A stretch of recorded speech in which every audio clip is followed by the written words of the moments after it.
It's not fun. Alright.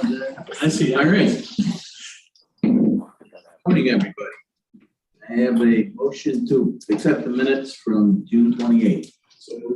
Moved by Daryl, second by John. All in favor? Aye. Opposed? Okay. Jason, you're up. Good morning, committee. Good morning, Mr. Chairman. I have one item for the committee to present. It's a budget amendment to allocate funds for the administration and solids handling building. That includes our roofing, our HVAC, and some air vents installed. So I'm looking to allocate the funds from the fund balance, the GB 599, to our account line and repair and maintenance, 432001, in the amount of $115,100 for those items, solids, administration, building, and HVAC.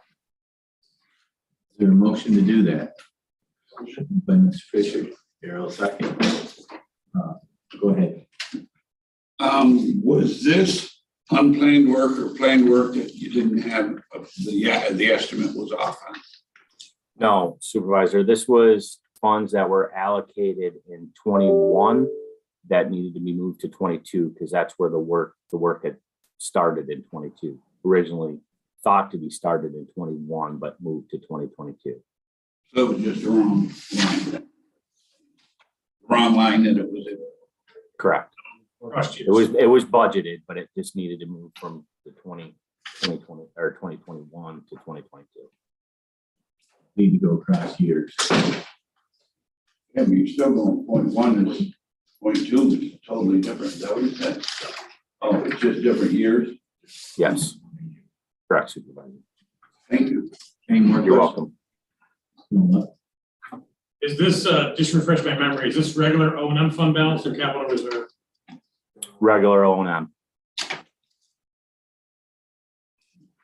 Anybody else with a question? All in favor of the motion, aye. Aye. Opposed?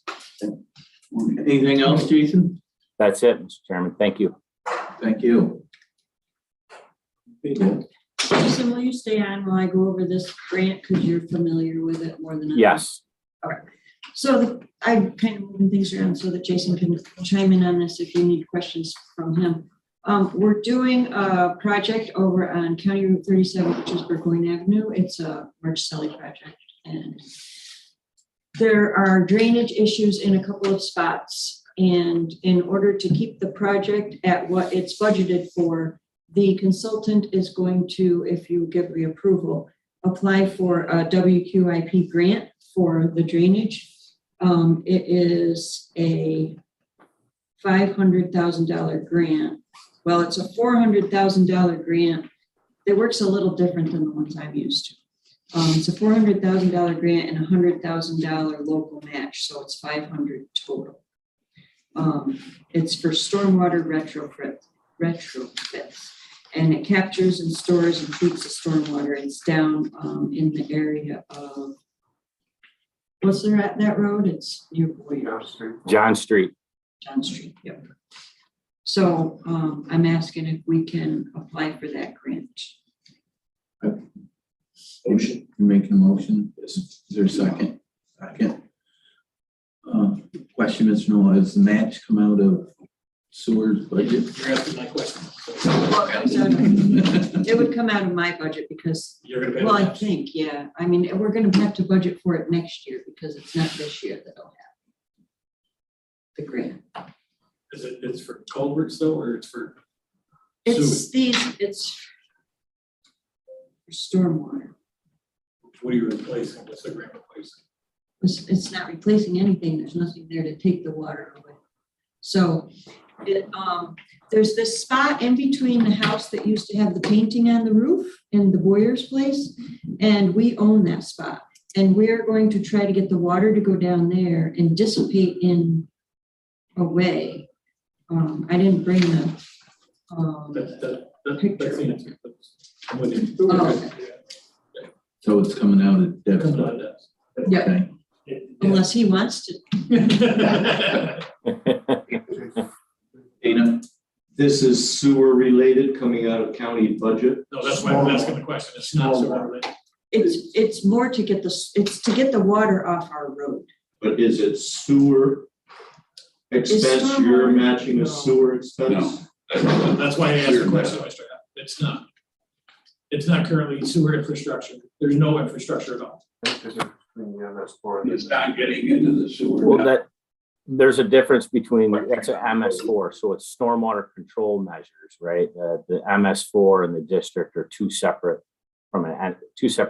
So the MS4 control measure, it's an implementation under the MS4 versus a district control measure for stormwater measures. Be a lot like what we did in Whitehall and County Road 113 and those kinds of, right, these are stormwater mitigation efforts.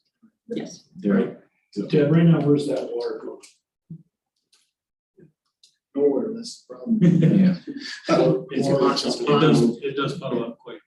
hurts the road. It's an issue. So my understanding of the project, there'll be treatment, right, conveyance treatment. But we would like the engineers from the district's perspective to take into account the separation on the west side of Burgoyne to take into account future stormwater separation out of our system, right? To separate. So when projects are being developed on the west side, we want the capacity and volume to be reviewed. And I've talked to the engineers to investigate that further as part of the district's support of the project. So it becomes a capacity. So future implementation of future projects that the district's looking at from a separation standpoint, we want that capacity made available for treatment and conveyance and treatment of stormwater. So the engineers, Jason Ballard and Dan O'Rourke, are looking at that now.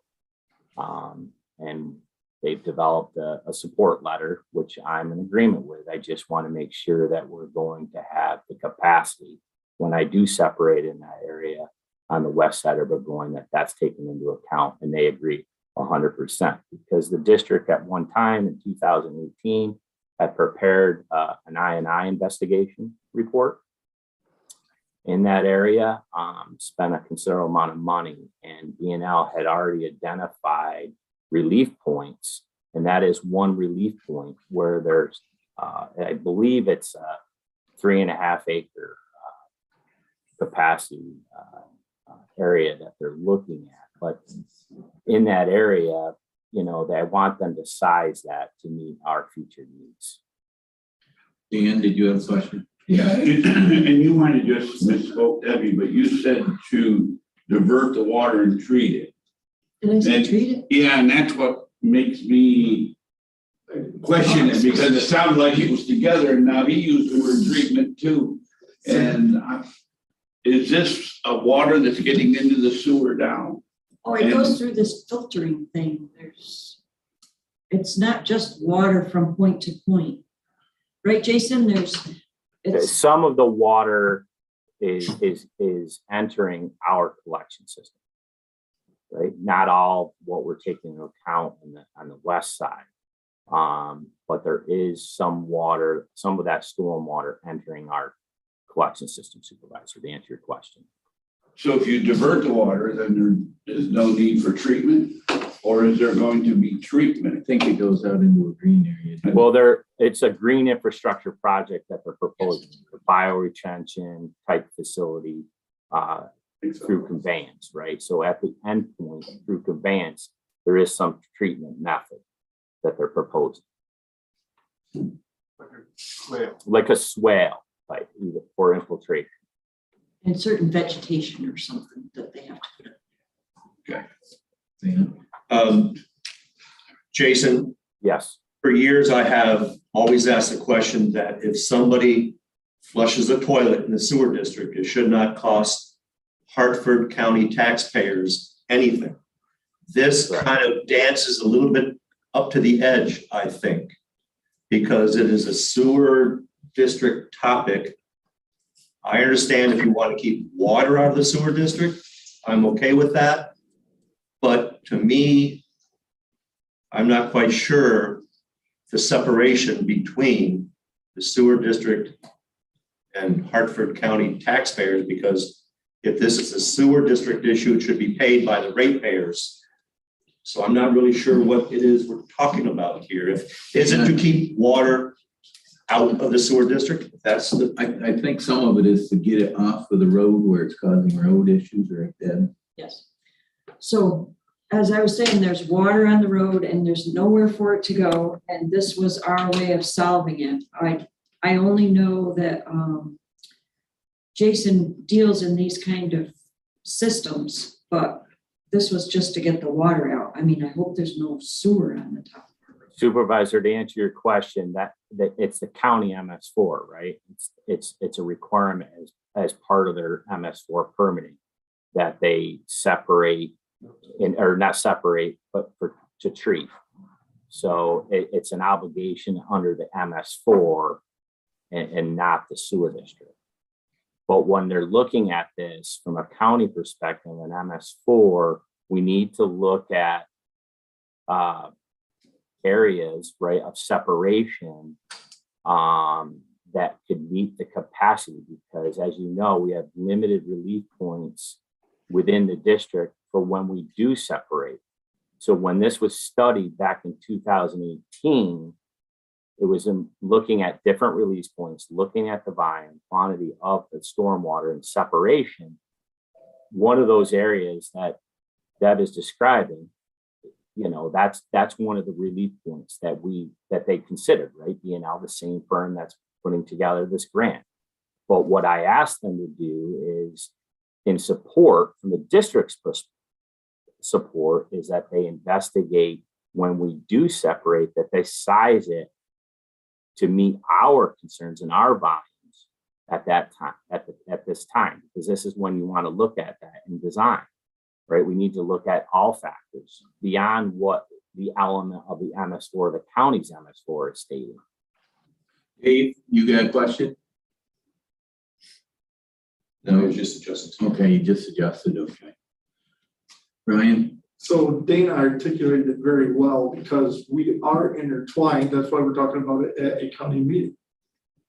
And it's on our 2% cap, anything in sewer district or sewer district. So we are intertwined, but we should work together in the way it's set up, because every time we save water going into the sewer district, it saves expense and builds them capacity they already have, but capacity that's not taken by runoff water, and therefore helps in all your economic development needs anywhere within the districts. So that's kind of the summary of it, but you're right, we're at the cusp, and we should stay separated, and I think we will, or that's the plan.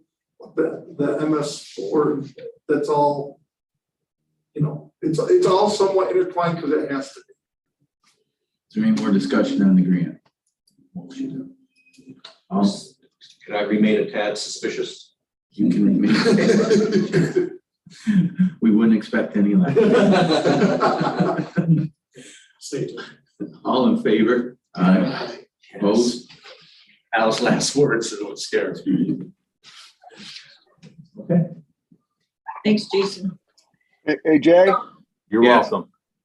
Jay, while Jason's here, I just want to let people know that we had submitted FE1A for congressional member items, and Senator Schumer's put on his list for this year, so it's good news. We've been trying to get funding for FE1A for multiple years, and looks like some of this is going to come through, and I know Jason was pleased to hear that, but all thanks to Beth Gillis for putting this into the member items, and we hope it continues. Yes, and thank you, and I appreciate Beth Gillis's support and whatever we can do to assist her and the agency in moving it forward. We're here to help. Okay, thank you. So next we have the loader bid. So we put out a bid for the loader, and we got no compliant bids. So apparently we had in there to have a rear differential lock. I don't think rear differential locks have been around for a long time now. So no one is compliant. So we wanted to reject all the bids and consider going off state contract. There's also some other items. The bids were wrote up and we'd always been turning them in and not quite. But the, like 2 doors, nobody has 2 doors. Yeah, we wrote up a 2-door thing. And so rather than trying to pick one or the other and the other opposition going, well, they didn't meet all the requirements either. We're looking to reject the current bids. Where you were gonna look at the state bid, is that what? Yeah, we're looking at state contract and we've got a couple back on that right now. Question. We're rejecting those bids. Are we rewriting it again? We're looking at a state contract, so we're not rewriting a bid at this moment. But we will get them redone and updated correctly for the next time. Because we've done it a number of different ways. Apparently over the year, we've done it by bid, we've done it by state contract, and we've done it by quote. So, Well, I guess what I'm asking is, are we saying that they don't make rear differential locks anymore? That's correct. Yep. And So we'll have to rewrite the bid to match what they have. what's Well, we out have- there? Yeah. what we're interested in. Can't get what they don't sell. And But they're not gonna rewrite it, they're just gonna go to the state. Dan, I have no problem with rejecting all the bids, since you gotta, otherwise you're gonna get in trouble. Well, on state contract, you don't have to pick the lowest bidder either. If it's on state contract, you can purchase it. So are we going to go with the lowest bidder if we go with state contract? Because every brand just about, there's a state contract price for it. I was curious how we're doing that. Well, we only have a certain amount in our budget right now, and both state contracts are over that, so we're Right. definitely going. with So I mean, do you have to go with the lowest bidder on state contract, is what I'm saying? Are we gonna discuss that when you bring that information back? I'm just curious how that's working, since we now aren't using the bidding process. It is our intention to go with the lowest bidder. Okay, no, I was just curious. Because we're not trying to get any What's the- all right. special. But I didn't know what the policy was with state contract. Like when we went out to get a grader, there were 3 graders on state contract. And legally, you could pick any one of them, and you don't have to go with lowest bidder. So what is our policy gonna be if we go with state contract? That's all. You just brought something up, Melissa, the state contract, it doesn't come back. to Well, committee. yeah, if we go off state contract, it wouldn't come back to committee to award like it does if it's a bid. Okay. Back, so just so you're aware of that. It doesn't have to, but it should come back. I want it to come back. The good That's news why is I she just didn't- brought that. Good news is she said she didn't have enough money, so you'll hear about it. It was my impression, maybe yours too, if it was within the budget that was budgeted for back in the fall, she can buy it. If it was over budget, which you said it's going to be, it's got to come back here. Is that? That's what I just said, sorry. Okay, I just want to make sure that we're on the same page.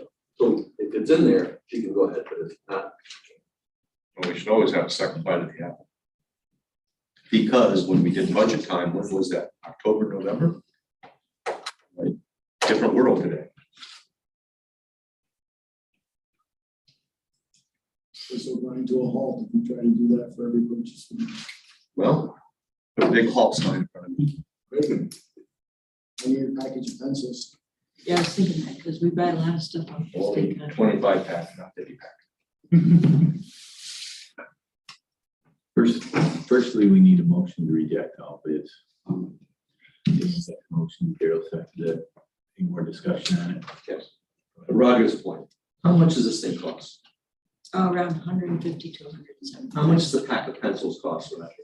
My point, Mr. Hack, is that you want to set a value to it, that's great, but you made a very broad statement saying that we should have a second bite at every purchase. Purchases, let me rephrase, purchases of this magnitude expensive. Words mean. I often complain that, the fixed asset policy is ridiculous, how little the money is. But I don't want to go out and buy something over $100,000 without discussing it. I don't think I'm doing my duty as elected official if I don't do that. If that's something that the board wants to explore, I would have Melissa bring the purchasing policy back, and you would have an opportunity to write that in, Mr. Happen, that. I'm sure the purchasing policy says we cannot. Well, it tells the department head that they don't have to, but since the purchasing policy is something you adopt, you could, and it would be within your fiduciary responsibility to take a look at it, review it, and make sure you're comfortable. I mean, there's no problem in reviewing that purchasing policy. Not at all. Again, Because It's a living- traditionally, that's what we do. We review, we say, okay, let's put out a bid.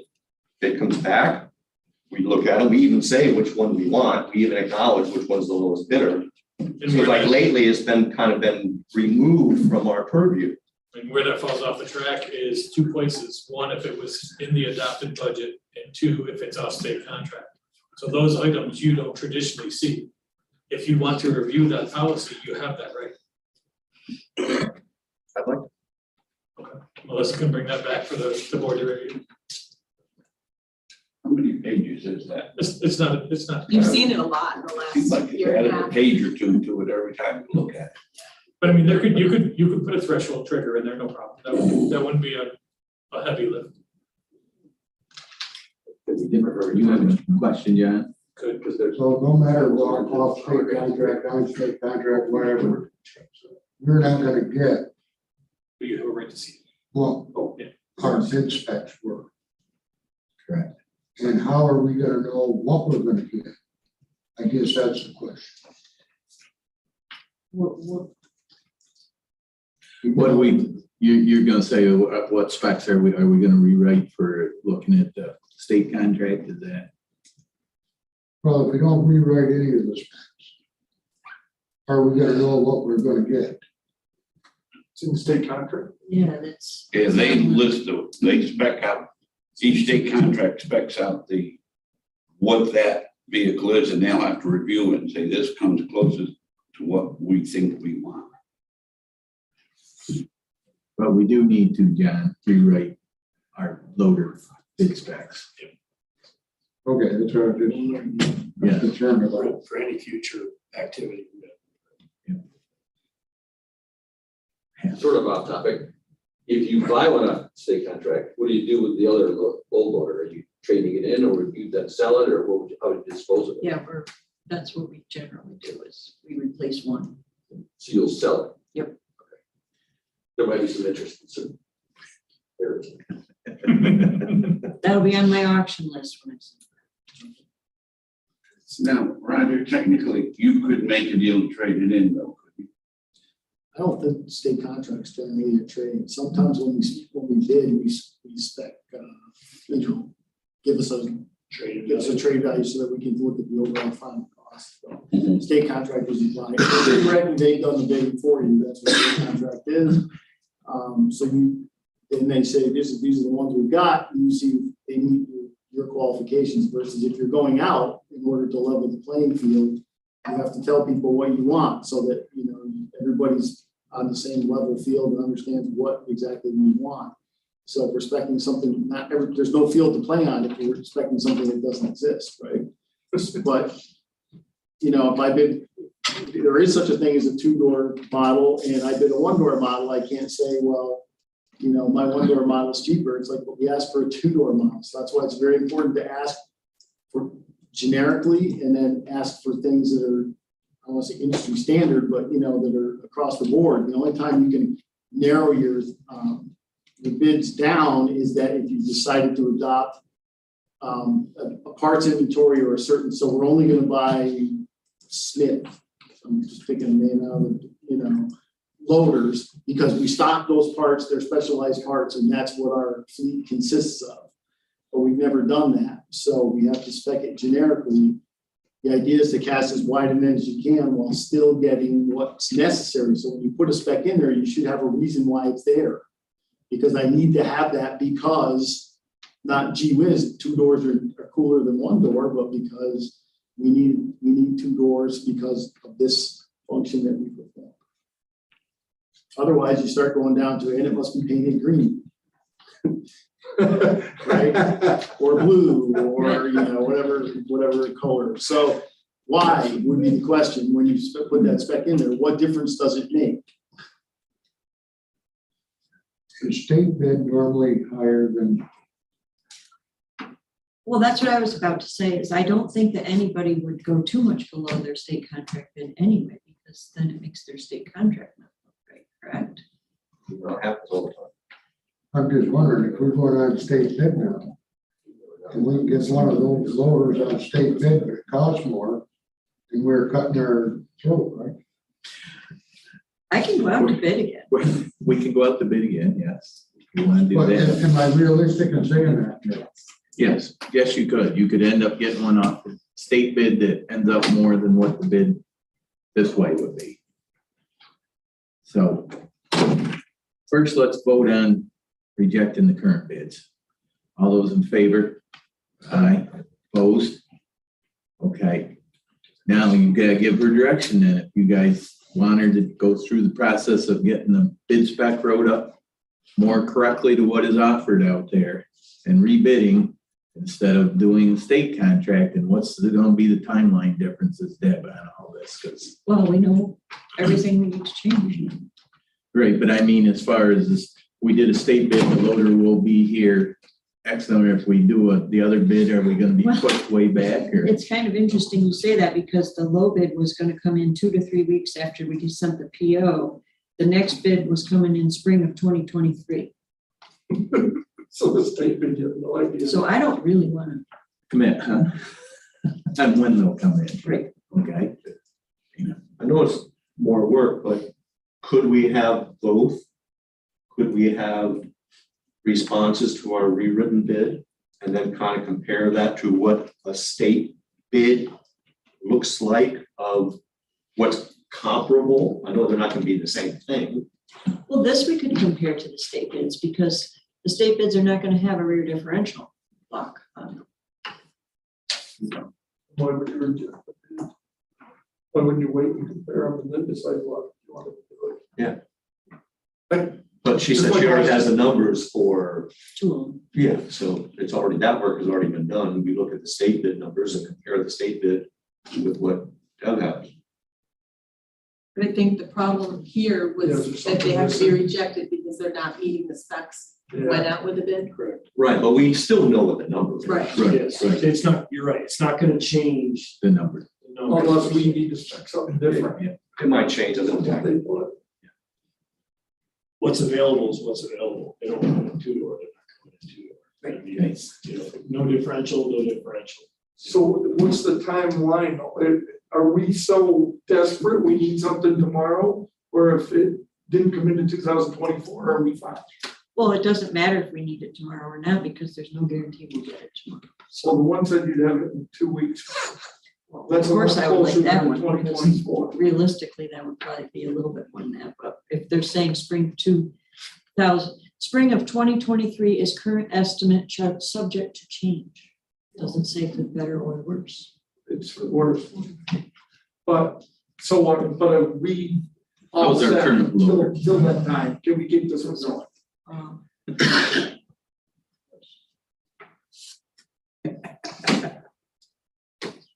So it's in an effort not to aggravate them, but so that she knows that if you don't have enough money and you gotta come back to the board for money, you're not gonna be able to cut the PO until after the board resolution, which right now, if you don't do something today, isn't gonna be.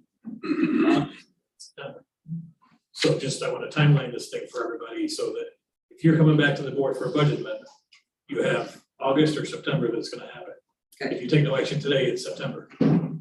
So if you need money, the clock, you're 60 days out. That's the hook right there. So I just want to timeline that for everybody. So if you need to make a decision today Versus putting another bid out, that versus way putting you're. another bid out. So if the state comes in equal to or less then she's moving towards the state. No, she doesn't have money to cover a state bid, even as we sit today. So she'd have to come back to Public Works next month, Well, if it's then to less. finance, then to full board, before the PO can even be cut. We know for sure the state is above the budget. That's what she's, The two I've got back are, neither one of them submitted bids. Carol, do you understand that state contractors, Yeah, a whole bunch of loaders Right. So she different hasn't brands, they seen- all got a price. You haven't seen everything that's out there. So my point is. On state contract. Correct. So if the state contract, she finds one that meets and she's at or below, Then you just then go. you're going. Yep. It's not coming back to us. Then you will have to be comfortable it's not coming back to you. But they already proved to buy it at that If it meets the requirement, it's in there. But Dana is suspicious. But if it meets the requirement, They're not gonna do it. once if it meets the requirement, it's a requirement and it's on budget, there's no need to come back to us. Under our current policy, Go. correct? Right. But if it doesn't meet budget, then we're into September. Which is why I just wanted to timeline it for Deb so that she can kind of play it accordingly. Correct. Yep. No, I'm straight there. Why didn't you vote yes for what I said? It's the same thing in terms of what's gonna happen. If she has something that's gotta come back. What did we budget? How much we put in the budget? I think it's 155. I didn't Are look all it the up. bids that we received now over budget? We didn't get that far. We didn't. I think that the one bid is under budget. I think we have 155, but I didn't look because I wanted to go through the, I just didn't look. That's okay. I had a question, but now I'm so confused that I figure if I try to cobble it together, it'll be unproductive and I'm gonna pass.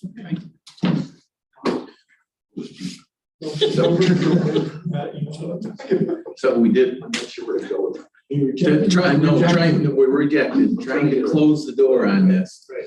We're gonna be at least September if the prices she gets are over budget on the state bid, which is 2 months from now. Do you want a rewrote bid to go out? Because that could happen before the 2 month too, right? To put back out again or not? Yes. As long as the rebate comes in under budget as well. As long as the rebate comes in under budget as well, right? So, Because if I she's coming. I don't know. Not a question, a We suggestion. choke on a nickel. Perhaps you could get that information and you could schedule a meeting between personnel and finance for in August, that we can sneak that in and try to make this work, so we save money. Okay. Is that possible then? To get the state contracts before then? Whatever information you can get together, so we can be, you want her to put out another bid though, that's the whole thing, or do you just want to wait and see what the state contracts do? That's, because that's what some of you were indicating, we'll save money if we put out another bid, maybe. I just want to point out that every time I bring a water, it's a huge deal. Huge deal, Has been before you came. even before I. Yes. Oh, yeah. Yes. What is with loaders? Maybe You just we spelled need to it get wrong. the salt on And the we- truck somehow. D instead of R, it's loaded. I told Deb this morning, short list, lots of controversy, so.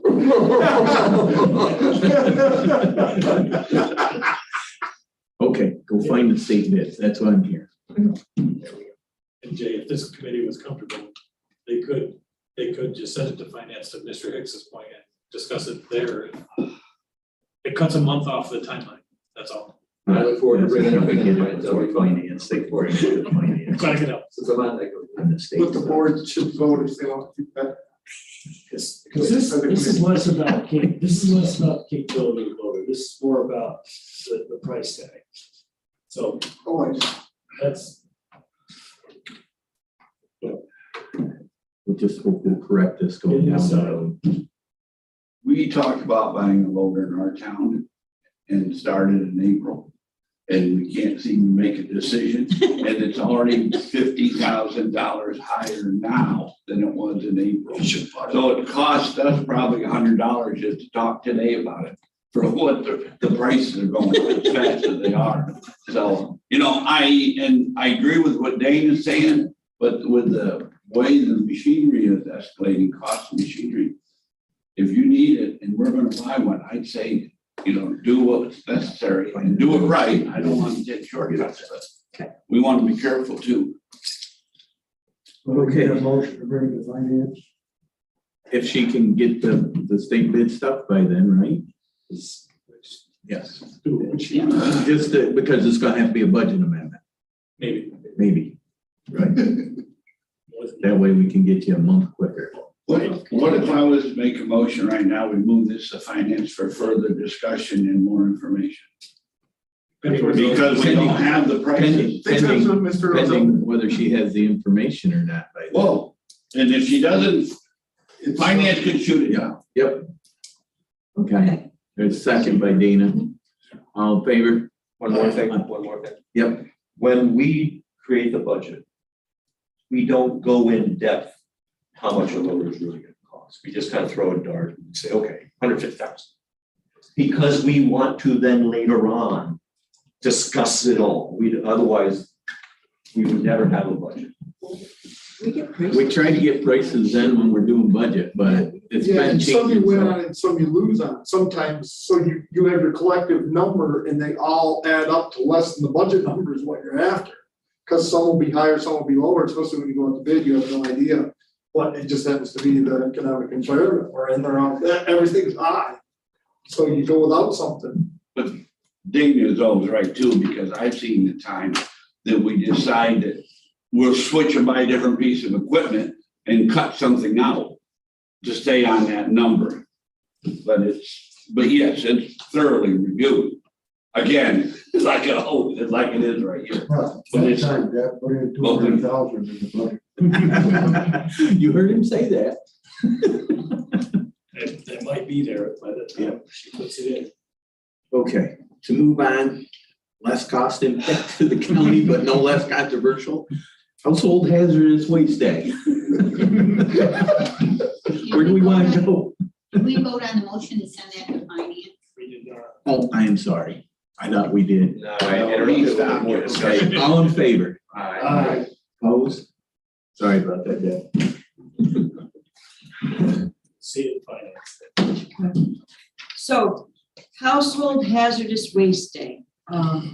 It's a grant that if you do the event this year, they will reimburse 50% of it next year. So we've done it in the past. It happened before I came. It was in 2017, and it was about $33,000. So I'm guessing maybe $55,000 or $60,000, but we would have to get more involved in trying to figure that out. So are you interested in doing a household hazardous waste recycling day? Dan, Do you have it in your budget? No, That's where a good place to start. well, I can't put it in No, my I'm budget saying because it's a for- grant. But 50%. Oh, but we have to cover it this year to get reimbursed half next year. Yep. Right, and you don't have 60,000 in your budget. Where would we get it from if we were to do this? that's why I looked this way. Right, where you've been taking it from right along. Well, I think Either fund it's a good lead off for the discussion. I'm not opposed to it. Fund balance or contingency. So we would review our current county road fund expenditures to first see if there's any place that we did better than we thought we were gonna do. And if we didn't find anything there, then it would be county road fund balance. This is a county road cost, not a general fund cost, traditionally. And have we in the past, and because it seems like I recall doing this, that discussion comes up at budget time and we put an amount in there for the budget for the following year, knowing we're going to get reimbursed half the following year. So the directive that the department heads have currently is not to put grants in their budget unless they've been awarded. So Deb did it the right way. She can't put it in her budget request until she's actually got a grant award. So she's coming to you now asking, basically, this is another request to apply for the grant. And if she gets it, then she can put it in her budget. That's the direction of the department heads. So that would be in our budget going forward if she does it. Well, technically, what you're saying is you put it in the budget, or you apply, we give them permission to apply for the grant, and we put the 60,000 in next year's budget. Yes. That's what you're saying. But we have to And do it that this year. doesn't do anything. But we have to do it Done this this year in order to get it for next year. So you would amend the 2022 budget if you're gonna move forward with this grant project. So Yes, Yes, I agree with what you're saying. So that's gonna come out of fund balance. If Well, you the good were- news is- It could be payroll breakage, it could be underspent supplies, they could have had a light salt season in the spring. There's other places that we'd look to first before fund. But the good news out of that is it's county road fund balance, so that everything would get wrapped up. It stays in there anyway. It would stay in there anyway. Why would you take out a county road? I haven't figured that out yet either. When I Because it has heard that- nothing to do with It is- roads or. It is what we did, it is what we did, but I don't know if it's consistent, but I don't know. You if it shouldn't be should. robbing from county road for a I think county road, recycling. I think it was because Steve brought it to you. because highway did it, and that's why. it was Let's get done. it corrected. Grant was for up to a certain maximum, right? So Oh, it's $1 million or $2 million. so- $2 million. Last time it was 20, up to 25, they paid half up to 25,000. So if we collect $75,000 worth of stuff, we gotta get rid of. They're paying 25, we're paying the other 50, right? Yes. It's an open ended. If there's 5,000 cars that show up, we eat it. If there's 2 people that show I up, think that's what happened before because we didn't get 50%. that's why I'm bringing it up, to say it's sort of an open ended thing that you think you're maximizing your number at 25, but it's you're blank check. 8,000 over. Right. Yeah, You got it. But why couldn't we charge a low fee for what comes in? Have a fee structure that we would contract this out to a company to do it. They could come up with some, I mean, we don't necessarily have to recoup 100% of it, but if we got back 50% of, 10 grand, 50% of our 50%. but because if the grant, I think it's, Deb looks at fine print, it's not gonna be 50% of what we spend, it's 50% up to a certain dollar amount. Do we hire a vendor to do this for us, or do we actually do it ourselves? We hire somebody. We had county personnel that Yeah. did the traffic lanes and the traffic flow. So we'd have to have county personnel that would make a determination that you got $87 worth in your car and Brian's got 14 in his car and I've got. How do you judge that with paint cans and 1,000 other things they could bring in? Do the best you can. If the person doesn't like it, then they could do. But the vendor probably would do that, but I don't know if the grant allows for that either. You might be able to charge $5 a car flat. Right, Right. and just be happy. Yeah, that might be the only way you can do it. Let's go and look at how the grants. I'm sure we discussed this before. How do you identify them being a citizen of Washington County? Is people have to provide The the vendor did driver's take care of license that or for us. something? The vendor did take care of that for us last time, is my memory. Yeah, they had. We actually checked driver's license. Utility bill or, the vendor, if you remember, they had about 75 people. They had a ton of, it was so well organized, it was unbelievable. Jay, a question? Go ahead, Sue. I'm sorry, I didn't see you. That's all right. I understand totally. If this grant was received, would the county be able to dispose of their own hazardous waste within this grant? Money like LED lights, computers, all of that stuff that we're replacing? If we include it in the bid, yes. In our estimate, yeah. So that would help the county's disposal fees? That would help pay the fee. Yeah. Just a wonder. Probably isn't worth thinking about. Get the shop cleaned up. Last time, they collected a lot of waste oil because some of the barns have waste oil heaters and they collected a ton of free heat that the county kept. Did they do electronics last time? I don't think so. I think it was just. Hazardous waste. Yeah. A lot of paints and. Yeah, we I don't we think looked it was into it and computers. backed out of the electronic side.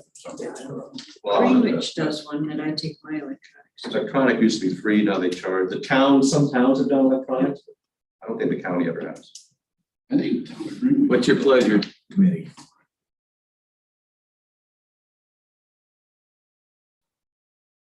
Yeah. Okay, we'll go on to the next Well, one. Dana brought this up the last time, right? And wanted to know on what your cycle went around. Was it? I had It's suggested, a service that we have provided, And are we? and it was last time was 2017. Yep. It's almost time to do it again. We've done it like every 4 or 5 years. And we are so chock full of money right now. I mean, we ought to this would be the year to do it if we're gonna do it, rather than a year when you got no money. Sorry. A little pressure in my chest. Hey, you know how you tell Daryl, here's how you tell if the county's got money. When he's not crying and he's sitting there smiling, we got money. If we're just breaking even, he's crying. Dana. Right, I seem to recall, we got a positive response doing this last time. though, so- Huge. So I would be in favor of the committee. I would say that. It's truly a service. Could we have the budget officer maybe like 10,000 a year, so that after every 5 years, we have like 50,000?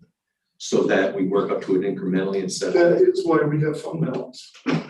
So they're not doing that. And you don't ever want to say we have money. I mean, I don't know. There is money there, but you gotta remember, the taxpayer is what this is all about.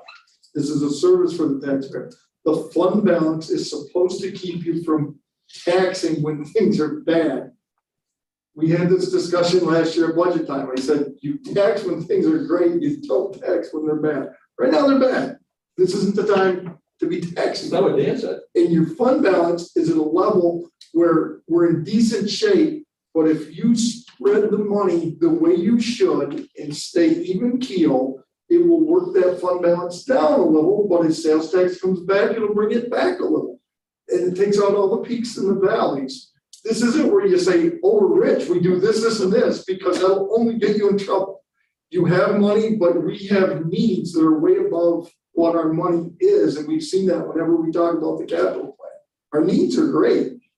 They're not wants anymore. We have buildings that are falling down and buildings that have to be removed.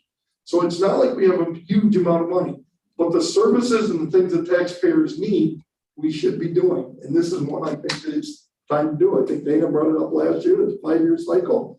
I think he's right, and I think that the service, you do it. 5 years from now, we'll do it again. And I think $5 a car is too little. I think we should charge $20 a car. Jay? Yeah, Dave. So this was actually brought up by Jim Griffith too, about doing it. He's had to ban from his area. So I think there's a lot of people looking for this service. I noticed this morning that Warren County is doing it, doing a hazardous waste day. So I would make a motion, we move forward doing hazardous waste day. We want to charge for per car. That's fine too, but I think we ought to have Deb work it out and come back to us and think about doing it. An amount, have you got an amount in your motion, Dave? Up to? You can't, it's a moving target. No, it's not. No, I don't think you want to hit them too hard, just hit them with enough so that they're. But if we're gonna do it, transfer money, we need a number. Yeah. To that motion. Well, transfer money, You pay the bill. You can't do it now. You can't, right, you don't know how much is gonna come in, so you can't settle. Right. For the grant, you might have to send. so Make sure we can charge first. Right. Right. Well, even if you Correct. can't, is there a max that we're gonna spend on this? I don't wanna make it 100,000. There's no maximum. You don't know. Well, then let's set a maximum. You can't. What are you gonna stop cars from coming in? No, You're we're gonna, gonna maximum. you're gonna just stop them and turn them around after they loaded everything to bring it. You guess where it's gonna be on your road, right on the way back out. Yeah, that's a bad idea. So I have a motion. Do we have a second? I have a second. All right. That's the Make it problem, better. is this is a bit of a gamble. Because we don't know what we're committing ourselves to. Government in general. But, so, just to step back a second, we have a motion in a second, and I'm not, Dan says, oh, I think we got some money floating in the county. You say, oh, we got fund balance, but 15 minutes ago, you told Deb it's coming out of her budget, so.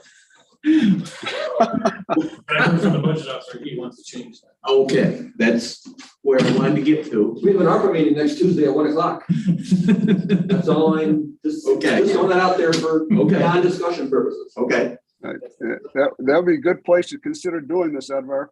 I say yes, I think it is, very good. Does have that discussion. Very good. All right, we have a motion, a second for doing this. All in favor? Opposed? Question, what information is coming back to us? Lots of times we say we want to know something. We never hear because we didn't say I make a motion to hear this back. So I would like to hear back. One, if we can charge a fee, is that allowed? It was just to go out for the grant, I believe, because you gotta read the whole grant to figure out if that's allowed. Oh. It's right here. Because that doesn't mean we. I read. Yeah, So you can find out, that's a little light reading there for you. yeah. You don't have problems. So Dan, I'm trying to wrap my head around this. Do we put this out to bid, to have somebody bid on taking or collecting it or taking it? Yep. Will we have some idea then of what the cost will be? No. We don't- Well, no. You have no but idea what's coming. How are they bidding it? They bid it by, By item. yeah. There's a ton of weight. There's tonnage, yeah, tonnage. Well, You mean not by weight, it's gonna be, There'll be a certain price for like a hazardous aerosol, a certain for a Yes. hazardous. for a can, they're gonna go through every bag and, They Yes, just do we do a everything. contract. It's like Dana said, they bring 1 million people, they just sort everything out. They have those great big gaylords and they just throw stuff into spray cans here and It's a well-run program. right? because at the end, they weigh it all. That's why we don't know how much you're gonna spend, because they weigh it after you do the collection. oh, so they're taking it off from, you bring in a box of stuff and then they sort it. Yes. This doesn't look like it Car was by weight, batteries, though. motor oil. It was by gallon. Car batteries, I stand in front of that whole show and take those. He did, he said, I want this, I can get more recycling that than I can this.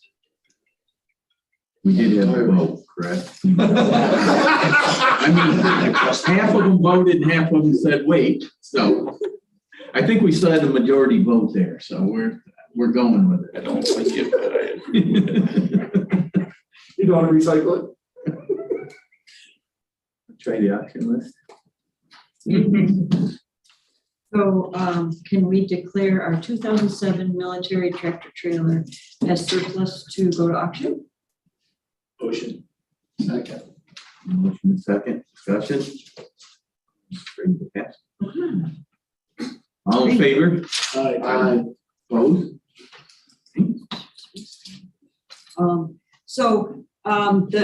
A carpool question, Granville van, we just want you to know that Granville is still using the van. Did they find another car yet? We still can't find it. They've been told we should go back out to bid in September because they want a new model year. There might be something available by the end of the year, but there's currently nothing we can get. If we want to spend 50,000 on a full, full tilt van, we can, but that's not what we're looking for, so. So that's the question, Daryl. It's been out of our carpool. We haven't needed it, haven't used it. They don't know when they're gonna be there. Do we wanna sell it to Granville or just keep the rent cost going as it is? And Matt, you said it doesn't matter really either way. We're at the mercy of the county. They've been very kind to us. However the county wants to handle it, we're on board. We're paying the regular fee as everybody else, plus we're paying for the gas. Because the. But it's on the carpool, we don't use it, we Yes. don't need it. Right. We're paying the system out plus the gas. We just got 9 of our 18 cars that we ordered, and more should be coming this week, so. And this is a That's good. It's a 2000, 2012 van with 60, 70, 80,000 miles. Dan, it's back to your point where, when do we want to see it again? Do we authorize it for another? the 2012 is probably gonna come back and get put on the auction We're list. making income off of it. I mean, we're net income. I say we just continue. Motion to extend the temporary use. Second by Dana, It's temporary. extend the temporary use as it is. Until you get a new And one. we're on discussion, right? We're on discussion. Okay, I agree we're drawing a little of our revenue. Maybe, I don't think it's huge, but we're probably doing something there. But it's also depreciating the value of the van. And if it's out of carpool where we're not ever gonna use it again, why are we holding on to it? Because it's tying up our shop to maintain it, correct? I mean, am I looking at it straight? Because if I'm wrong, I want to You inspected and you changed the oil. I don't think we've done anything else. No, we probably haven't needed anything. Right, so why do we want to hold on to it? to make a little revenue that's depreciating anyway. Just tell me what I don't understand why we're messing around with this. Well, if you put it up for auction, what's it? Right, that's the other thing, you know, the question is, do we just have to put it up for auction? We can't, because then if we sell direct, we get in that issue again, like with other pieces of equipment, so, yeah. So we got a motion and a We second. got a motion, a second to continue, is it for 6? 3? The resolution authorizes 3 months. Okay. But 3 months. you can change it to 6 because we really, by the time we send up the bid in September, we may not get, they said, until January. I mean, I'll take them back in 3 months and ask again, which is fine. And it's only the committee, right? So you don't have to go. Okay, back that's around. fine. Just back around. So- And as I said, maybe by the end of the year, there might be a Okay. Yeah, the resolution gives the committee authority to. Okay, so we have a motion to extend it for the 3 months, a motion and a second. Any more discussion? to amend that. I want a little more discussion here. How would you determine the value of that if we chose to sell it to them to where we don't violate some other protocol that we've got going? Meaning. You would probably have to put it up for bid and they'd have to be the high bidder, I guess. That's what would happen. Or real estate, you don't even have to do that. If you get it appraised, you can sell it directly without putting it up to bid. I know cars How do you do that? do, but I'm just curious. First of all, I think the right question is to Matt is, are they interested in buying it, or am I just making a lot of noise? If the county said they didn't need it anymore and they went to Kelly Blue Book, whatever, and said it was worth X thousand dollars and they want us to buy it, then we'll buy it. Whatever works good for the county. We transferred vehicles in the past on municipalities, Village of Whitehall, we gave a car to, or something. We wouldn't want it for nothing. We paid whatever the fair market value. We've done that. Yeah, I know, I remember doing that. They used to be, you gave them to them years ago. That was very common. Towns got them. If they had some kind of Needs. right. So we'll amend it to sell it to them. Well, let's, I agree on the second to amend it to sell it to them for. Whatever the, Blue Book mark. okay, so we have an amendment to the motion to sell the vehicle to Granville for whatever, if Blue Book or Kelly Blue. Kelly Blue Book. Okay, I second that motion. well, we already have first and second. Oh, you did get a second on the emotion? On the amendment, okay. That's how it eventually. So let's vote on the amendment. All in favor? Aye. Aye. Okay, we'll go back to the original motion as amended. All in favor? Aye. Okay, you may own a vehicle. so I'll take it from Roger or Deb or Melissa, just tell me what the number is and I'll bring it back to the village and we'll figure it out. So can you bump one say about Just, Now tell me, do we have to declare it surplus first, do the proper? No, I said we've done that. He's done that. Yeah, so we don't have to do it. Whatever we have to do, we'll do. The attorney will take care of it. I'm gonna plug in whatever price I'm told. So we have County Route 61, Baton Dugan Bridge, Marchicelli stuff, the Schedule A and the resolution to move forward with design. That project is, so preliminary design is 312,011. Detailed design is 280,825 for a total of, so the total is almost 600,000. The total is 592,836. And our local share is 118,567.20. This is design. This is just on the design. Well, I well, guess we it could be a get our problem. Shelby and lower that number. Yeah, it could change, but I hope it doesn't change. That's at 20%, not 5. Oh, it could change to less. It could change to less, yes. Oh, yeah. It will change to 5%. It never hasn't changed to 5%. It Yeah, was only the preservation ones that they held us at 20, so I have confidence that we'll go to 5. So, we have to send it to finance. There'll be two, right? The Roger resolution and the budget amendment. I have the Marchicelli part. Yep, he has the Schedule A, so that'll go to finance. If, So we have two motions to go, one motion to go. We do one minute. Let me get rid of it. oh yeah, to amend the budget. Make the motion to get it. To go for the grant, is that, Well, we already, accept the grant? It's not a grant, it's a Marchicelli. Moving the Marshall Shelley agreement with budget amendments. That's the first one. That's what she needs. So the resolution you sent me has county routes 35 and 36. Oh, it's wrong.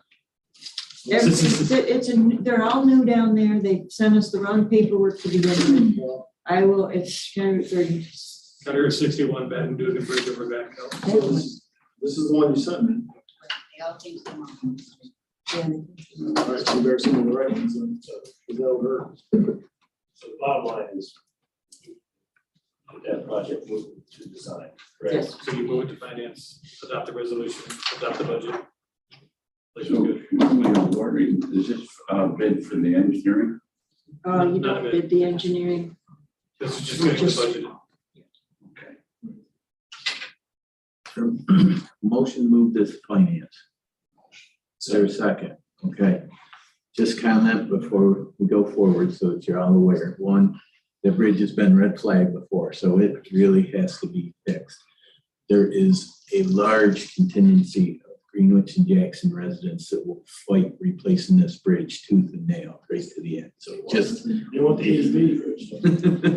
They want the Friendly bridge. the friendly Like bridge, to yes. wave to each So other. just so you're aware. Friendly bridge. So is this the kitty corner one provides to the? Yeah. Yes. Okay, Big tractors can't go over. that's a Even That's down a scary bridge. Brook Road, no pun intended. Yeah. Yeah, but that's Yes, historical. yes, you have. And that's one of the. All in favor? Aye. Opposed? So let's move to finance. Anything else? So do you remember when I came a while ago and I told you that a guy over in the shop, Mike Newell, had submitted this culvert cleaner for the state Build a Better Mousetrap Award? He actually got first place in the national. Nice. And they may present that at the board meeting in August or September, if that's allowed. So he's trying, but we can't do this. For hire. Anything else for me? Anything else for Deb? All right, great. See you next month. Thanks. Yes, I do. What do you have, Dick? Oh, boy, never mind, thank you. John? No more. Good crowd. We are adjourned. You're allowed. I have to give up my seat What's to the you. next committee after? Public safety.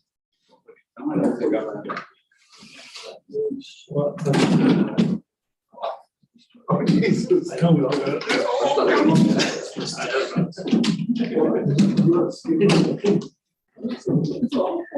Who goes to? No, the other one, we're gonna be something that, Jimmy. I got one. Got one? This might have a few more things on it that we're gonna talk about, or you picked it up there. you better off at auction. I think you would. Turns out.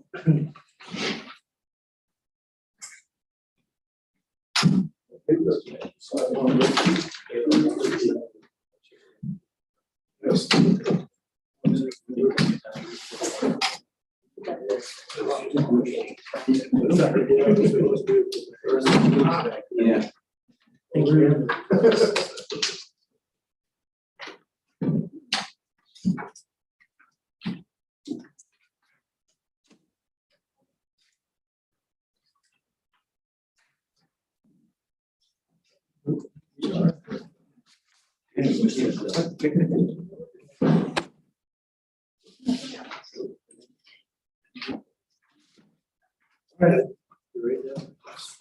All right, I'd like to call the July 26th, Washington County Public Safety Committee meeting to order. Motion to accept the minutes from June 28th, 2022. So, Thank you, sir. Second, John. All those in favor? Aye. Opposed? Motion carried. So department reports, Sheriff Murphy, I believe you're up, sir.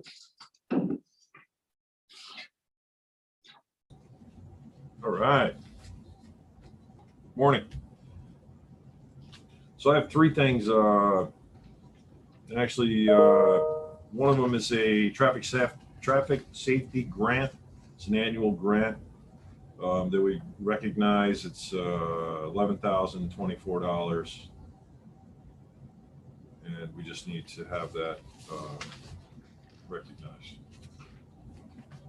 Do I have a motion to accept the police traffic services program grant of $11,024?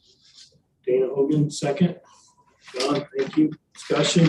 All those in favor? Just remember this is a, move it to finance, Move it to finance. for the budget amendment. And motion to move to finance. Amend that with Dana again. John, good. Any more discussion? All those in favor? Aye. Opposed? Motion carried. Continue, sir. And the second one, I believe the undersheriff's on. John, if you want to handle that one, stop PWI.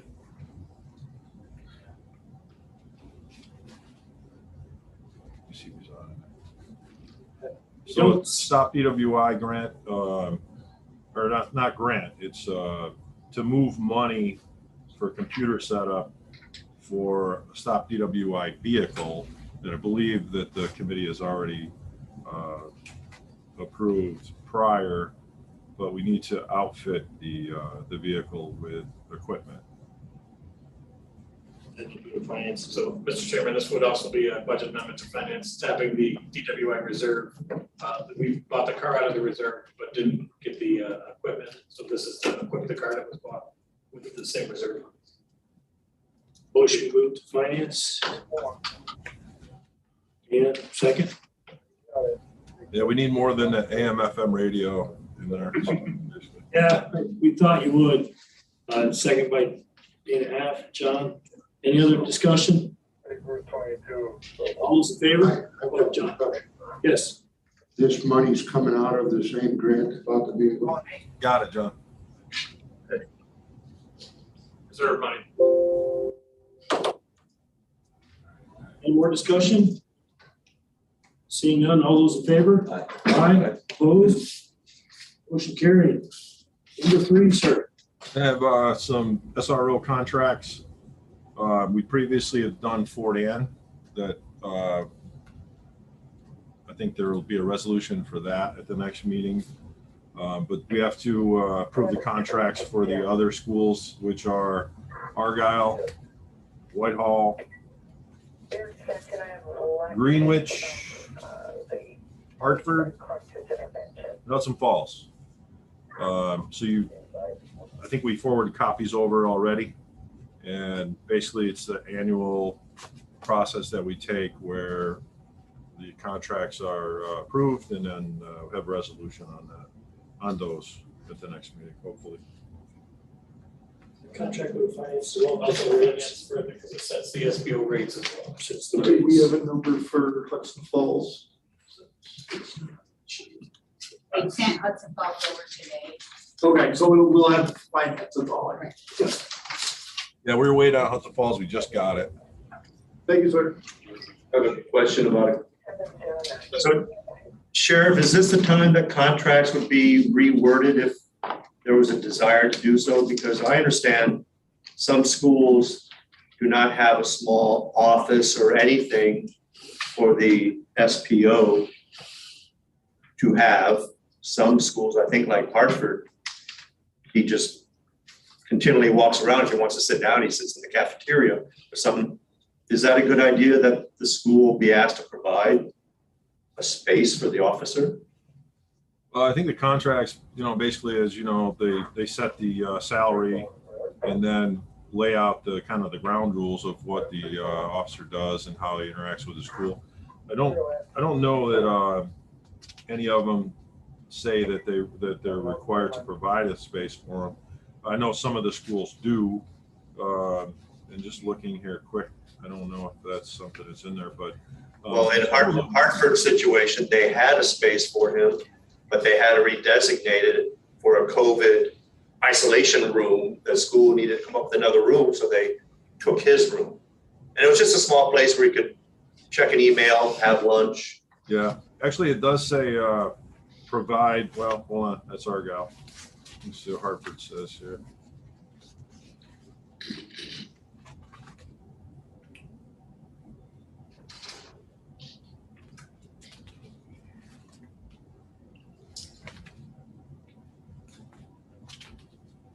They're not all the same boilerplate. Hartford's unique in many ways. I can see the dollar amount being different. This is a properly lighted office area with a telephone. Okay, what if a school is in breach of that? We'll talk with the superintendent. I mean, they've been pretty good over there. I wasn't aware that they had an office and then it doesn't have access to an office now. So yeah, it is important that they be able to have an area. So yeah, we'll talk to them before your meeting. One other question, Sheriff, if I can. Yep. Are these contracts not all the same with just different dollar amounts, or is different schools have different contracts? No, they're the same, different amounts. So a motion to move to finance, approve the movements. Dana's there. John, we have that? Okay. Any further discussion? All those in favor? Aye. Opposed? Sheriff Murphy, all rounds complete? Yes. Thank you, sir. I think we have one question for you. Sure. It's not a question. I just wanted to thank the sheriff for helping us with our crosswalk at our town hall. Our community library is across the street, and I contacted the sheriff to ask him if he could do some type of survey there because we went after the state for crosswalk. They've blown us off for 4 years. He took the time and him and his staff set up a speed monitor and recorded the information for us that we could submit to the state. And I wanted to share with him that they've now put crosswalk signs up and they're going to paint crosswalk for us. And I feel that if it wasn't for you, we wouldn't have ever got that. So on, thank you. Sounds good. Glad we helped. Thank you, Sheriff. Appreciate it. Thank you. I'll be over shortly. Okay, sounds good. Sheriff, before you go, Yeah. Obviously, I don't think you're gonna share with the committee your news. Would you like me to share it? Too late. It's already posted. Is it about the lottery? No, sorry, your life member status with the New York State Sheriff's Association. Oh, thank you. Yeah, yes. Yeah, we just had our conference up in Alexandria Bay. And yeah, there was 3 or 4 of us that were given life member status. So yeah, I was pretty proud of that. Thank you for bringing that up. Congratulations. I mean, does that have to be elected anymore? Like what I say, thank you, Sheriff. Congratulations. Thank you. Moving on to the district attorney's office. I don't know if Tony. Yes. Oh, he pops on at the last minute. Tony, Yeah. perfect timing. Hopefully my video holds. I'm sorry I can't be there in person. I'm at home waiting on a service tech to arrive. So the day of, we'll be there between 8 and 8. But the couple of quick things. One, we finally heard from the state on our crime victims grant, and we were awarded some money. And I can't give you a precise amount because, as Al knows, what they gave, they quickly scheduled a panic meeting and said there were a couple of other applicants who had qualified but were somehow omitted from the award. So the balances will be adjusted some, but that's good news. It's a 3-year grant and, a lot of hard work goes into getting that. So that's good news for us. If I could, Chairman, I'd like to move the extreme risk protection order to the end. Because I think I just have 3 quick items. Before that's more of a discussion perhaps, but I had a late ad of a request to backfill one of our legal assistant positions. That person has gotten an opportunity to go to work for Homeland Security, which is more money, a great opportunity for her, and also she's going to be going to grad school, so the location works, being right next to SUNY Albany. So if I could, I guess I would move that to personnel. Motion to move that to personnel. Dana, thank you. Second. John, again. Any other discussion? All those in favor? Aye. Opposed? Motion carried. Great, thank you. And then another, if I could, found out late in the day on Friday, so I couldn't add it, or I didn't get around to adding it to the agenda, but I need to backfill one of our assistant DA positions. Huge loss for us, but a great opportunity for Garrett. He's going to a much larger office with quite a bit more money. So I certainly can't begrudge him that, but would like to have permission to backfill that position as well. A motion to backfill the assistant DA, move to personnel. Dave, got it. Second. Dana, Hogan, thank you. I have a question. How many ADAs do we have? 6 Positions. Thank you. 6 positions. Nope, there's 6 ADAs. We got permission to add a position, which we haven't been able to fill yet. And so now we're going to have 2 positions to fill. Any other discussion? All those in favor? Aye. Opposed? Motion Great, carried. thank you. And then we also finally got a notice from Department of Criminal Justice Services that our grant that we had been working very hard to have included in the budget, that was included at the state, our share will be just over $204,000. So I'm in the process now of, it's similar to what was done last year. We have to submit a plan for how we're going to spend it. And then it'll be a lump sum check that comes in. So I'm working on that right now. So that is also good news. And then I don't know if there's any questions on that. And then lastly, and I'm glad the sheriff is still on, and I think I heard Roger earlier, there's been a pretty significant change in the law as it relates to extreme risk protection orders that really will have a profound impact on the county attorney, sheriff's department, and our office in different ways. But it's a law that's been around since 2019, but it had really a substantive change on June 6th that went into effect July 6th of this year that changed two changes. One, it was always discretionary on the variety of entities or individuals that could file a civil proceeding to request what's really, so what basically you're asking is for a court to order that someone surrender all their guns and prohibit the acquisition of guns. And that's a temporary order that gets entered. And then there was a hearing on a permanent that all had to happen in short order.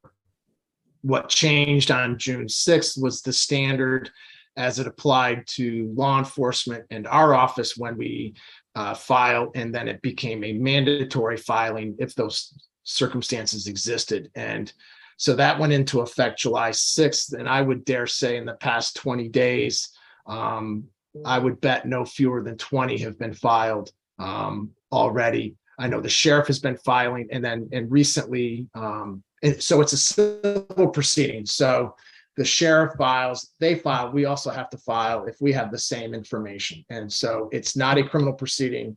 And so there's some unique aspects to that that will also burden the county clerk. I can't believe I left that office out, and they've been awesome really in terms of helping to facilitate it.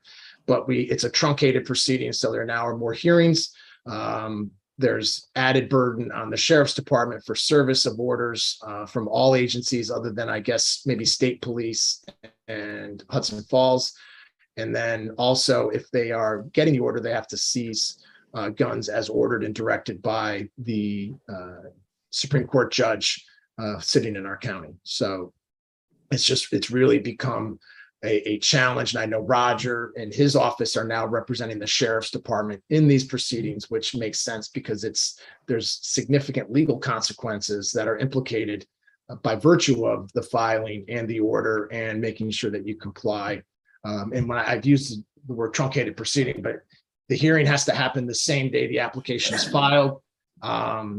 And filings can happen anytime during day or night. So within any time you learn, they have to file. I know the sheriff's department has filed a few overnight, and then so you have the hearing the same day. And then if the temporary order is granted, then there has to be a final hearing within 3 to 6 days, not less than 3 and not more than 6 days after.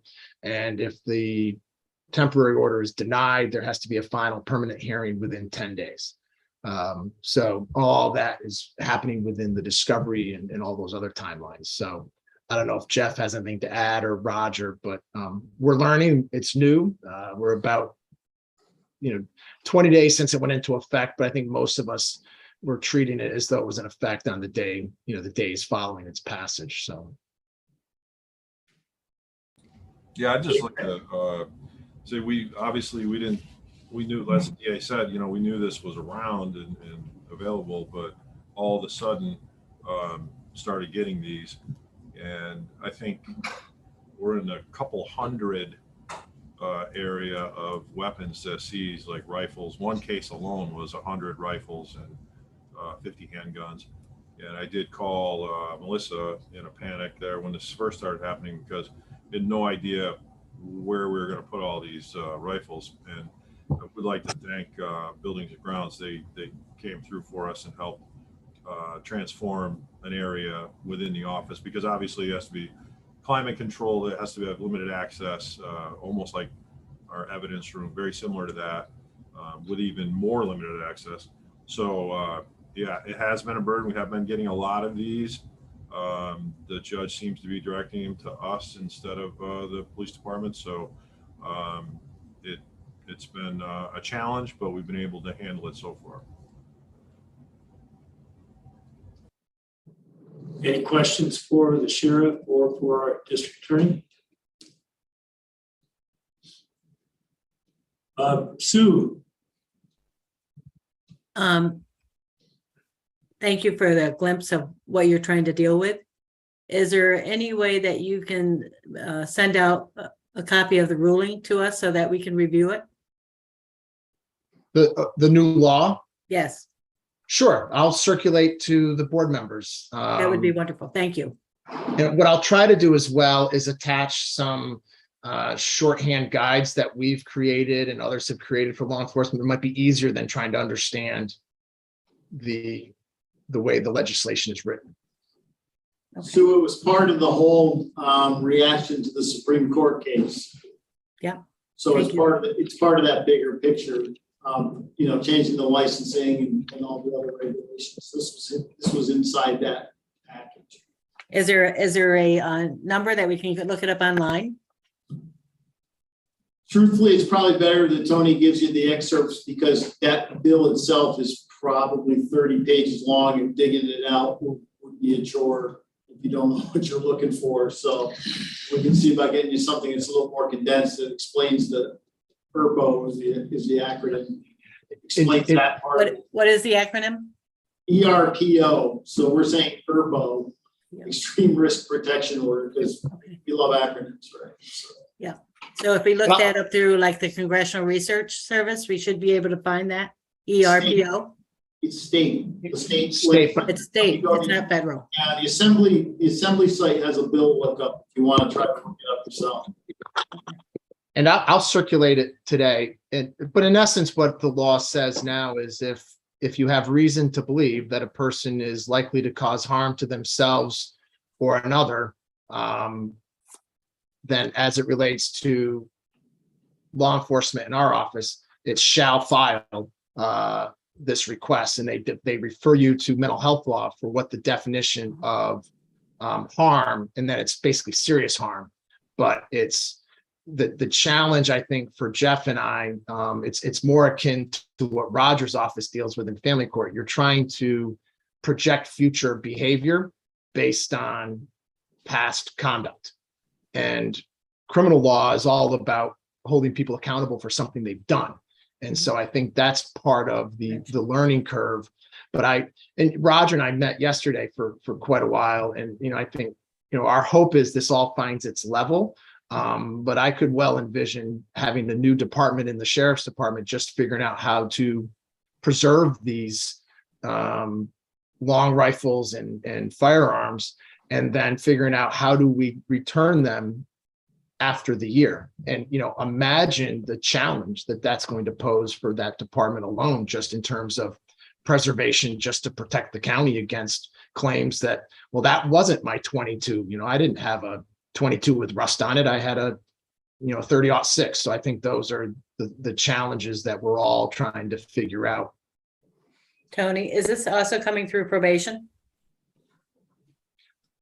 No, probation. If Dan's on. I didn't see Dan pop up, so I don't think probation gets these. No, we've been very lucky. There was a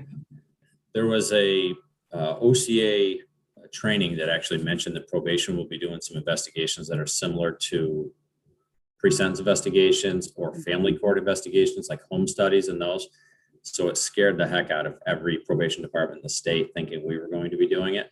But it's been clarified, and at the state level, probation, thank God, it can back off right now. Okay, thank you.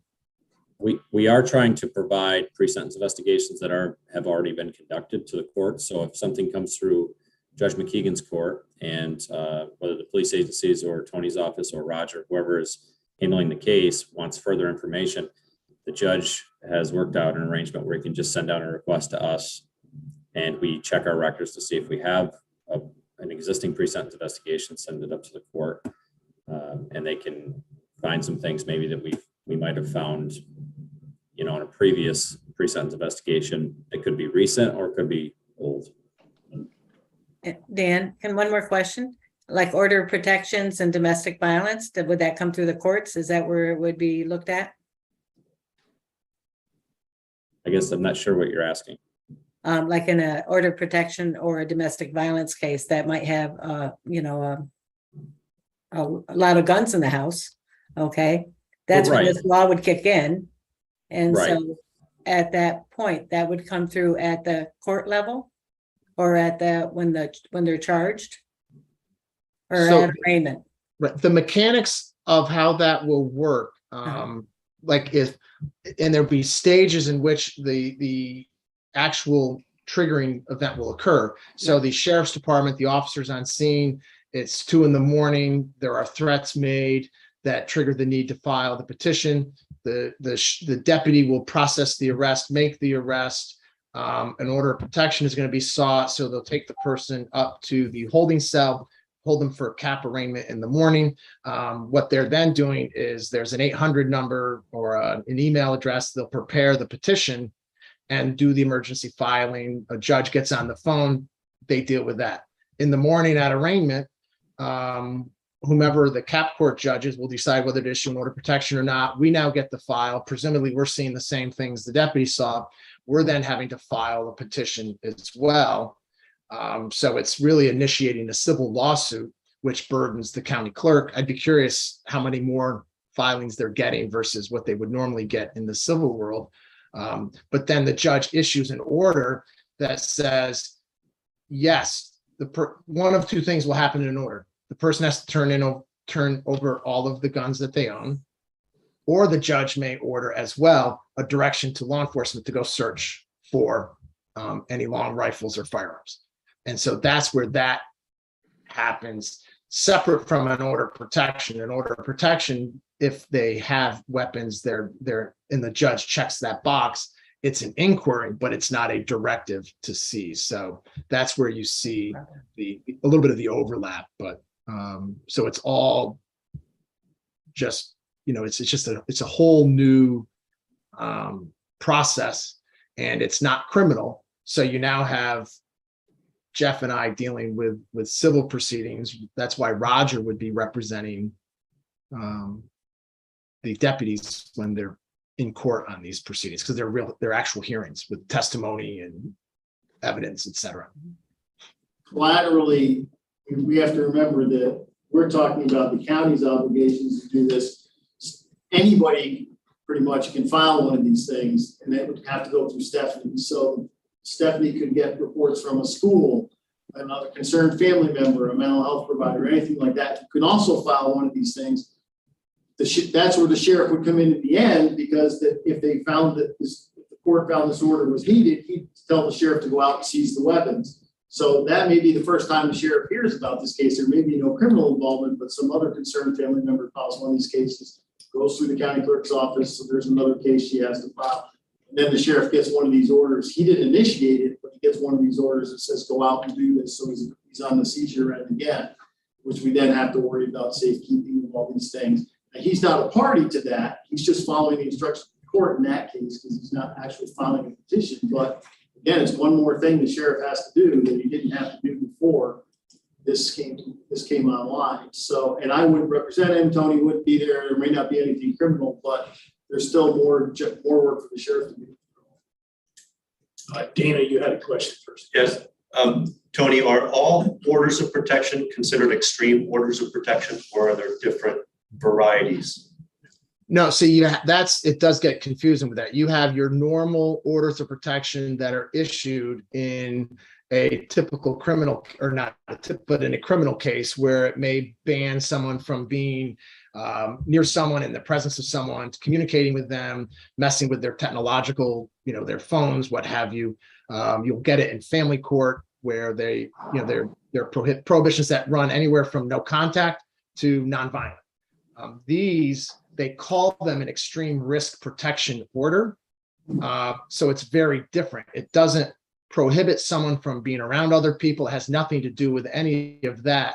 It would simply say you can't possess guns, or you can't, and then the second part is, or you can't go and purchase it, because the underlying conduct that triggers the need to file doesn't have to have anything to do with firearms or long rifles or threats to use.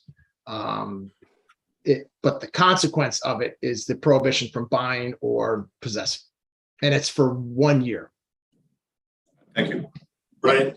So this is an extra burden to 4 different departments: the sheriff, the DA, the county attorney, and the county clerk. The clerk's most interesting in this because this is something she wouldn't have usually. This is an escalated effort type thing. But is there a revenue that comes with filing at the county clerk? So there is a filing fee you have to pay. We don't, because we're the government. So the filing fees are waived in our, just like they are for any other filings we do. But yes, a person would have to pay a filing fee, or I would bet you more often than not, they're also going to file what's called a request for informal pauperis, which means a poor person request saying, I can't afford to pay the fees, but I still need to be done. The judge goes through and reviews that. Parenthetically, that has to come to me for my review and my recommendations to whether or not the county's going to oppose it or not. And then the court will rule, and then the fee will be paid retroactively if the court denied the request, and then the fee would be waived if the court granted that. Usually you have to, and you do this for anything you can't afford. So you want to get a divorce or something like that, you can't afford to pay this, and they're pretty substantial filing fees, a couple $100. You have to fill out an affidavit saying, well, what your financial status is and everything, and it all comes to my office, and it all gets reviewed. And this is back at the public defender defending them too, right? Will it come back that far? No, because it's a civil act. It's a civil. Well, that's one man. Just wait, because ILS likes to defend everybody. Yeah. Right now, theoretically, it's a civil action, and the public defender's office is not getting involved in those. However, we talked about evictions, and we talked about other civil things. Lawyers for everybody, but right now it shouldn't really come in. They shouldn't come in. When the respondent is a minor, so if the threat is made by someone under 18, the court is appointing counsel. So you will see that. That's my wishes. I don't really have a wish, but I've indicated I think the county's position, which is that's criminal, and if you want to pay for civil, then $20 to pay for civil. NYCLU, by the way, has sent a letter to the ILS saying that because the rates are so low, they're debating a Horrell area type action for all kinds of assignments. So it's probably, but in the meantime. Yesterday, Roger, the judge in New York City issued an order that 18B rates in New York City are raised from 75 to 150. And the judge or the attorney for the plaintiff said if the state doesn't follow suit outside the 5 New York City counties, then they'll file a similar action. So we're kind of veering on this subject matter, but that's something as well. So, and county clerks were very vocal in the fact that they were not, as usual, consulted as to how the system worked, because they probably could have made some really good suggestions to help streamline the thing. And instead, people that, as usual, don't actually do the thing, came up with the rules instead of asking the people that do, and that's what I'm looking at. Well, Tony, thank you for pointing out the tip of that iceberg, which I'm sure we don't appreciate all that's below the waterline yet. Fees don't cover costs. We know that. It transcends across 4 departments. Yeah. I don't even know if we understand the breadth and of the tsunami that's about to hit us with that. And then there's also that fear of weaponizing this by anybody who comes in just to take action against somebody just because. Anyone have any further questions about the topic? They're gonna take away hammers and knives too. For you. Tony, anything else for the committee? No, thank you very much. And I'll get that law to circulated around today. Thank you, sir. Appreciate it. Thank you. Alternative sentencing. I'm here. There you are. I'm here. Yes, ma'am. Come up, please. Filling in for Mike. I don't get a chance to do that very often. Of course. Big shoes. I know, right? So I'm just here to give some community service updates. We finished a project at the Greenwich VFW painting the beams and the rafters of the pole barn. We finished a project at Salem Courthouse. We painted the front porch, the outside, the porch floor. And while she was there, she also weeded the front flower beds, weeded and mulched the blueberry bushes. And we're in the process of painting the shed out back of the courthouse with our youth employment. Kids will be painting that shed. We moved the offices from upstairs to downstairs at Easton Town Hall. Early in the spring, we mulched the playgrounds and the Whitehall Head Start and did some prep and cleanup of the leaf gardens in Hudson Falls. We're working at the Fort Edward Little League, clearing some brush project. That's also a youth employment project that we're working on, and painted or stained the fence at the Fort Edward Town DPW building, the front and the back. And that was a youth employment project, along with our ongoing projects of the bag coat cleanup. So randomly, I say randomly, generally once every week and a half, we take the tour of the bat and kill larger areas and clean them up as much as we can. We mowed Tripoli Cemetery, Murray and Martindale Parks, and the Pullman Cemetery at the Argyle Garden, and throw in some roadside cleanup and some car washes. If it's raining, we work at the fairgrounds or Ski Manor. They have some indoor projects for our youth employment kids, so they keep busy on those rainy days. And slated on our list for a painting project is the Civil War Enlistment Center in Hartford, which I knew nothing about until I did a little Google research on it. So that's kind of our projects wrapped up in a nutshell. What we've done so far. Thank you. Any questions? Right, very limited on completion of rainy day projects this summer. It's been limited. Last year, we needed a rainy day spot. So this year we focused on making sure we had a couple spots that last minute we could bring and work. And this year we have not needed that very often at all. Any other questions about community service? Thank you, appreciate it. Any other business before the committee? Hearing and seeing none, we're adjourned. Did you get my stuff from Stop the ABI? Sorry. Thanks, everyone.